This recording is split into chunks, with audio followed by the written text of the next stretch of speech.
Assalamualaikum warahmatullahi wabarakatuh. Di sini kita akan berbicara sedikit mengenai self-harm atau bisa juga disebut sebagai self-defeating.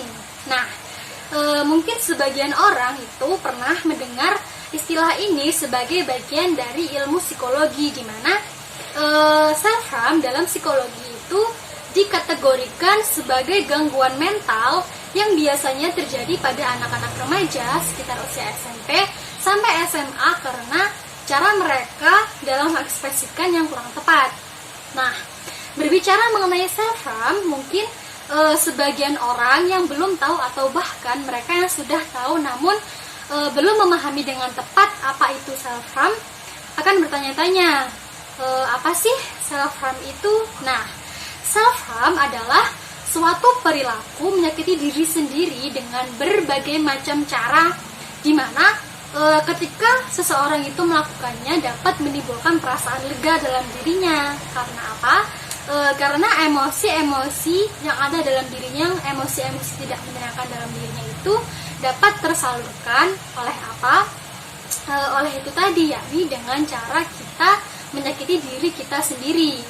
Nah, setelah kita mengetahui dengan tepat apa itu self-harm, mungkin akan ada yang bertanya, kenapa sih kok bisa jadi self-harm, atau apa sih penyebab terjadinya self-harm? Nah, penyebabnya sendiri itu dapat dikatakan kompleks ya. Jadi ada beberapa atau berbagai macam alasan terjadinya self-harm.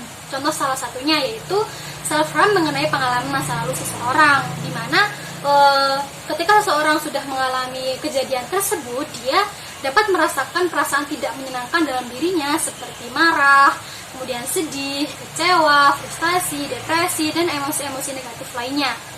Nah, emosi-emosi inilah yang nantinya tidak dapat dia kontrol atau diekspresikan dengan tepat, sehingga dia memilih self-harm sebagai jalan keluar untuk mengeluarkan emosi-emosi yang ada dalam dirinya.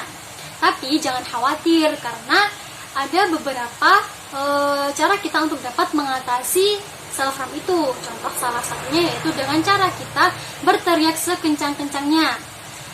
Tapi gimana nih kalau posisi kita itu ada dalam rumah, nanti kita disangka jadi orang aneh lagi. Nah, kita dapat menggunakan bantal sebagai pengalihan, yaitu dengan cara kita menutup wajah kita dengan bantal, lalu kita dapat berteriak sekeras-kerasnya, entah itu kita nangis, kemudian marah atau ngomel dan sebagainya. Karena diharapkan ketika kita berteriak sekencang-kencangnya itu, semua emosi yang tidak menyenangkan dalam diri kita itu perlahan-lahan akan menjadi reda, sehingga kita dapat merasakan perasaan lega dalam diri kita dengan tepat.